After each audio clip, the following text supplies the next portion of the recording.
Hello, everybody. Welcome back to another episode. So nice to have you. We're doing the lessons in A Course in Miracles, and this is lesson 92. What brought you here? You've been doing the lessons since January 1. Did you just find a cool title? Are you seeking for something? I don't know. But it's so nice to have you here in my channel. The only intention with Lighten Up with me is to help you live a more joyful, playful, true experience. Not just like, hey, even though life is crazy and insane, I'm going to just learn to hopefully grip the steering wheel and just make it through the day. No, this is how to permanently live more playful and joyful. But it's not your body identity, this self that we think we are, which so many of us think we're this bodysuit, this identity that we call me. When you're that, you can't really lighten up. That's the truth. When you're stuck with all these stories and traumas and childhood trappings and all the issues wrapped around a me that's struggling, it's basically impossible to lighten up. The Course in Miracles and many spiritualities practice that to really live an unattached, free existence while you're in this human dream, more on that later, you must basically undo all the layers of the self that you think you are to be restored to the one shared self we all are. But it can be a lot. It can feel a lot because the ego's the one that's really searching in the beginning, and it just doesn't want to, it wants nothing to do with what I'm about to talk about. It wants nothing to do with any spirituality. So, for me, that's what it is. Whether you're doing the lessons in A Course in Miracles, or you're just following along with my voice and doing these daily mantra meditations, whatever. None of it's serious. My only intention is to remind you to lighten up. That's right. Don't take it all so seriously. To remember who you are. If you want to go to my website and check it out, it's lightenupmovement.com. If you want to reach out to me, please feel free to. But right now I'm just going to go through these lessons as I've been doing because I think it really helps us unravel all the stuff. So my intention today is to just give you an experience that brings you a little bit more lightness. So we're doing lesson 92, which, to basically break it down really simply, is most people think of strength and they think of their strength as their own will. That really most of us are out in the world relying on our will, meaning you think that you have your will. And most people think that I have my will, which means most of us think that we have separate willpower, right? Separation. What have we learned in the Course in Miracles? The Holy Spirit teaches us that there's only one problem that every sleeping mind actually has, and that's that they believe in separation. Now, many people will say, no, I believe we're totally one with all life and one with God. But then again, if you talk about my opinion and your opinion, bang. There cannot be a my opinion and your opinion that are totally apart from each other, where one is stuck in my thoughts, one is stuck in your thoughts. When we believe that, we experience the seeming effect that we're all running around separate from one another, but that's the problem. You don't have a separate will. But here's the thing, when you think that you do have a separate will, you really have no strength at all. Because since separation is ultimately not real, it's a fairy tale, you're actually always one. But when you are believing and trying to trust in your own will, most of us always feel powerless and helpless because we're really relying on an illusion. There's only one will. So if you're feeling like you're struggling, you're gripping at life, everything's an issue, my experience is really what this lesson is pointing to is there's only one true strength, and that's the light, the truth of what you are. That miracles, that true strength are only found in the truth, in the present moment awareness of the mind that you are the Christ, the Buddha nature, the holy nature, the awakened self. That's the only place light exists in truth. So if you're struggling, maybe, just maybe, you forgot that you're relying on a self that can't really be relied upon. Bo's trying to solve it. Sally's trying to solve it. Sarah, Michelle, Melissa, Mike, David. They're trying to solve it, and they're the issue. No bad, not right, not wrong, no shame. The true nature beneath that identity is the only strength, and we have to unravel these identities, and that's what these Course in Miracles lessons are for. So that's kind of my way of breaking down the short version before I read the lesson. So we're going to start now. I hope you stick with the lessons. I hope you listen along and hope you feel lighter at the end. But now we're going to break it down. So, lesson 92, miracles are seen in light, and light and strength are one. Again, for me, the closest word that's a good symbol for light is truth. So miracles are seen in truth with a capital T, and truth and strength are one. Ultimate reality. So the first paragraph, the idea for today is an extension of the previous one. Do we want to know what the previous one was? Well, that was lesson 91, right? So lesson 91, let's go back to the previous lesson, shall we? Where is it? Oh, I'll just pick up the book. Miracles, right, miracles are seen in light. So miracles are seen in light were lesson 91. Now lesson 92 is miracles are seen in light, and truth and light and strength are one. So the idea for today is an extension of the previous one. You do not think of light in terms of strength and darkness in terms of weakness. That is because your idea of what seeing means, to see something, your idea of what seeing means is tied up with the body and its eyes and brain, physicality. For those of you that might be new today, the Course in Miracles subtly introduces that this body self that we think we are is just an image in the mind of our sleeping soul, our dreaming soul. That what we are is a limitless, creative, intelligent essence, a mind with a capital M. But the mind inside of a brain, in a body, thinking it's a body, thinking that what seeing is using these physical eyes, is not really seeing at all. That we are not a body. We are just inhabiting and using a vehicle while we're down here dreaming we're in a body. That's it. Just like when you go to sleep at night and you dream a bunch of physical bodies that you think are happening, and you're active in the dream and you're planning, scheming, dating, making decisions, talking to people, and you think that that body in your mind and the body you're looking at is real. And then you wake up. Do you see what I'm saying? How do you explain that? You are actively busy in seeming physicality, seemingly seeing. Are your eyes open when you dream at night? And the Course in Miracles says that everything happening out here is the same thing. We are all projecting images into the landscape of this human experience with thought. So that is because your idea of what seeing means is tied up with the body and its eyes and brain. Therefore, you believe that you can change what you see by putting little bits of glass before your eyes.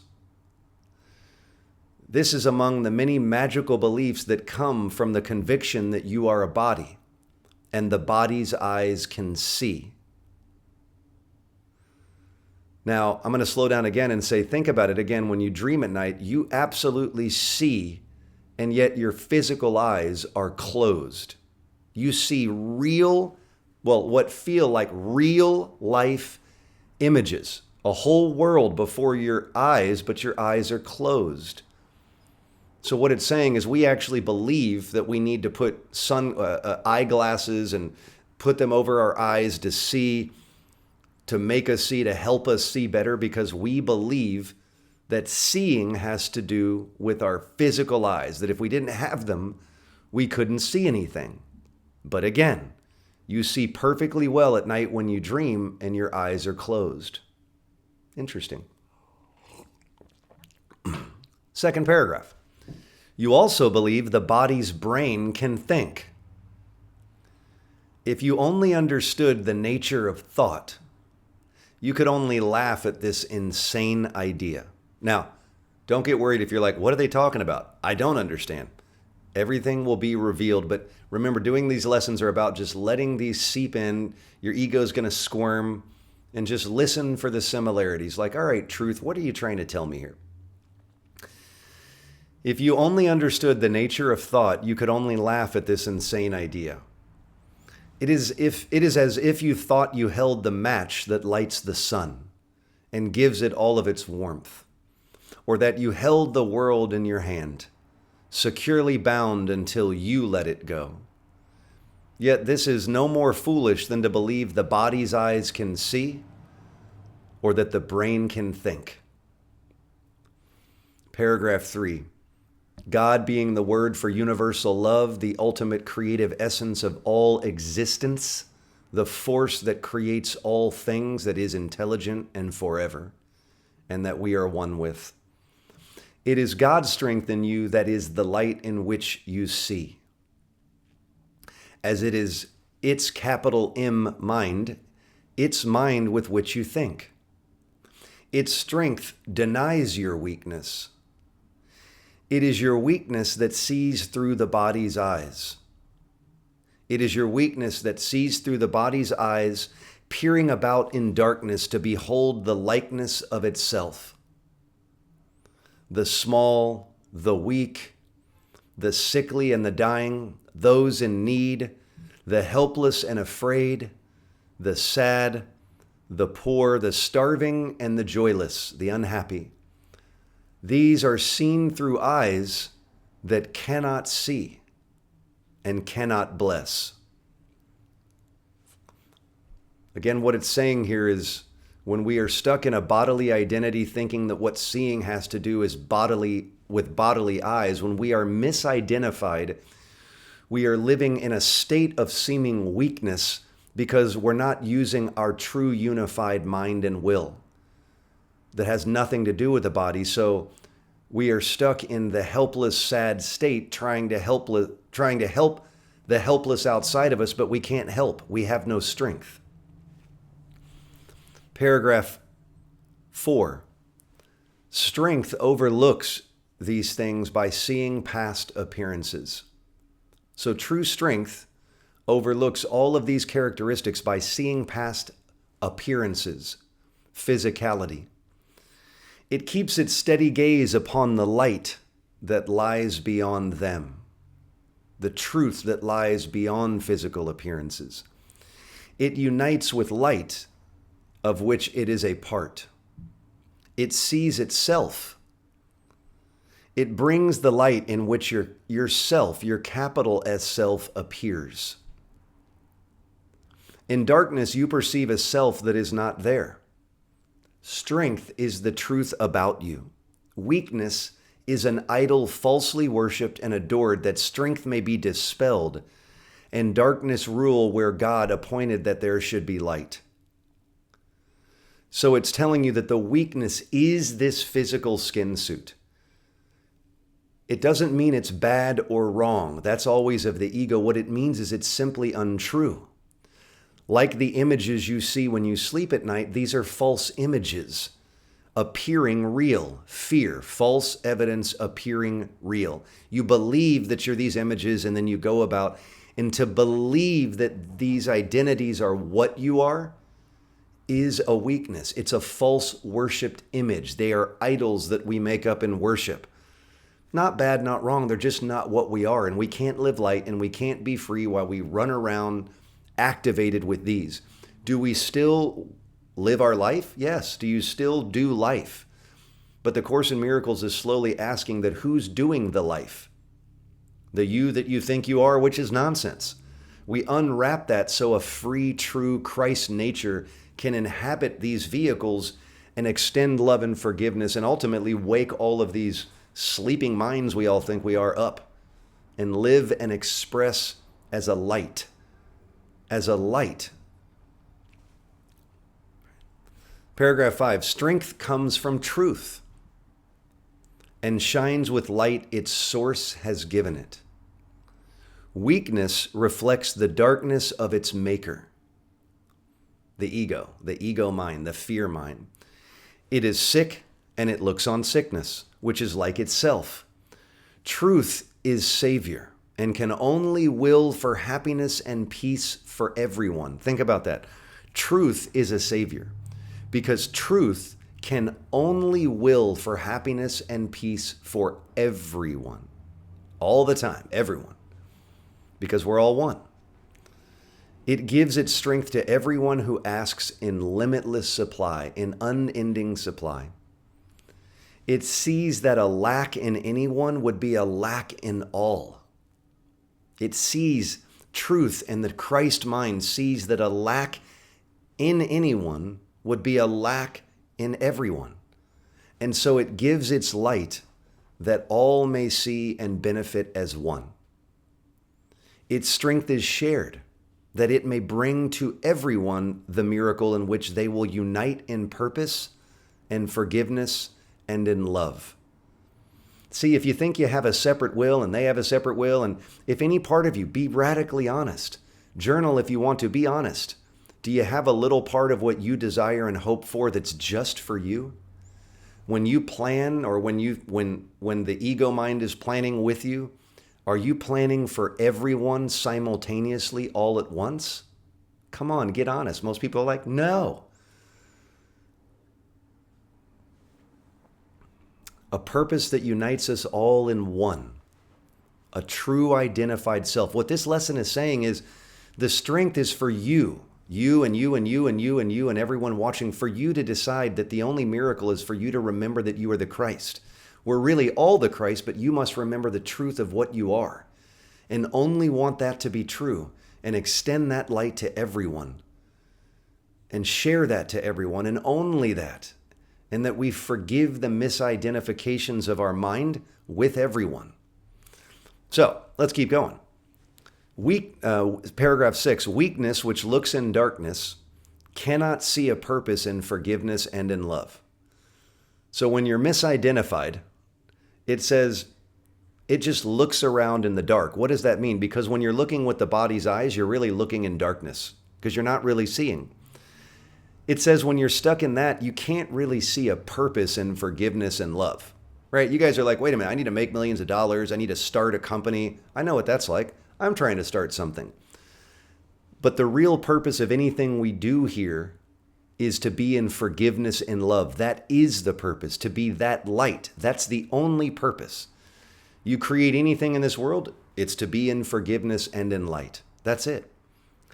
Weakness, it sees all others different from itself and nothing in the world that it would share. It judges and condemns, but it does not love. It labels, it judges, it condemns, but it does not love. In darkness, it remains to hide itself and dreams that it is strong and conquering, a victor over limitations that but grow in darkness to enormous size. What does that mean? We grope around in these bodily identities, making plans, and we talk about these, think about people that are out there doing yoga and then doing CrossFit, and they're building their muscles, and they get really physically strong. The body is the same thing as the eyes. It's a toy of the mind. It's nothing. But we amass bodily strength and monetary money strength, and we have power, and we're just these strong beings. But in reality, what's happening is the limitation of our thought is still growing underneath the surface. So that's what it means, that limitations that actually keep growing in darkness, in our unconscious. Darkness is another word for just unconscious. When you're walking around thinking that you're the body name that looks in the mirror, we're really just living in darkness because we're in the dark about who we really are. And that's why it's saying darkness is weakness and light or truth is light or strength. Paragraph 7. This is a longer lesson. Thanks for sticking with me. Thanks for reading along with me. The weakness, living in darkness, the false mind. Paragraph 7. It fears. It's very afraid, right? It's afraid, and it attacks and judges and hates itself. And darkness covers everything it sees, leaving its dreams as fearful as itself. No miracles are here, but only hatred. It separates itself from what it sees. So here we are, and there it all is out there. It separates itself from what it sees, while light and strength perceive themselves as one. So darkness sees everything and everyone different and separate, but light and strength perceive everything as one. The light of strength is not the light you see. It does not change and flicker and go out. It does not shift from night to day and back to darkness till the morning comes again. So again, it's not talking about a physical light that we see with our eyeballs that goes up and down and goes out if the sun goes behind them. It's not talking about physical light. The light of strength is constant, certain as love, forever glad to give itself away, because it cannot give but to itself. No one can ask in vain to share its sight, and none who enters its abode can leave without a miracle before its eyes and strength and light abiding in their heart. No one can ask for what they need truly, a miracle of perception, a miracle of the heart, a miracle of forgiveness, and not leave finding that love in their heart. Paragraph 9, the strength in you will offer you the light and guide your seeing and your vision so you do not dwell on idle shadows that the body's eyes provide for self-deception. The strength in you will offer you the light and guide your seeing so you do not dwell on idle shadows, fantasies, illusions of fear and separation. What are idle shadows? Like when you get caught up in dealing with the world's issues and you think that they're really your issues. The truth in you has no issues. That's what it means by idle shadows. That the body's eyes provide for self-deception. Strength and light unite in you, and where they meet, your true self stands ready to embrace you as its own. Such is the meeting place that we will try to find and rest in, for the peace of God is where your self, its child, the capital S self, is waiting now to meet itself again and be as one. The you that's waiting beneath the part of you in your mind that thinks you're a little bodysuit, it's waiting right beneath the surface in your mind to meet you. So now we're going to talk about the official meditations for today. Thanks for bearing through that reading. I know it can be a lot. I know this wording is a lot. So if you're doing the lessons and you're still with me, stay with it. Remember, the ego mind hates what we're reading. It's like, what? Don't worry if it seems disarming. That's okay. So the lesson, the meditations itself for this lesson are 2 20-minute meditations in the morning and at night, ideally at the same time. Let us give 20 minutes twice today to join this meeting, right? What meeting is it talking about? It said, such is the meeting place where we will try to find and rest in today. Hey, honk. For the peace of God is where your self is waiting to meet itself again. Let yourself be brought unto yourself. Let yourself be brought. Its strength will be the light in which the gift of sight is given you. Leave then the dark a little while today, and we will practice seeing in the light, closing the body's physical eyes and asking truth to show us how to find the meeting place of the lowercase self and the capital S self, where light and strength are one, where truth, true being, true identity, true perception, true thought, and strength are one. Morning and evening, we will continue practice thus. I'm just grabbing the book. After the morning meeting. Oh, that's so interesting. Yes. Okay, good. Where are we? Okay. Morning and evening we will practice. After the morning meeting, we will use the day in preparation for the time at night when we will meet again in trust. Let us repeat as often as we can the idea for today. and recognize that we are being introduced to sight, to true vision, and led away from darkness to the light where only miracles can be perceived. So that was a lot. Woo! That was a bunch. Oh my goodness, that was a long one. I get it. I get it. I get it. I can hear the ego mind. If any of you still here, you're like, whoa. Some of you are like, what is this? And that's okay. That's the ego. The ego is the one that lives in doubt and fear and uncertainty and woe and overwhelm. The Holy Spirit's just smiling, going, I'm just leading your mind gently back to truth. I'm just leading you back to who you really are. So what we're really practicing is undoing, even though we have to go about in this dream every time we open these eyeballs and we move about and live a seeming life. And that's cool. It's just asking to go into meditation and try to practice, invite, bringing the self you think you are and saying, Father, Mother, God, Great Spirit, I'm going in for my meditation. There is a capital S self, the Christ identity, the shared one reality, the holy thought system. I can't imagine being in a unified system. Show me. Show me.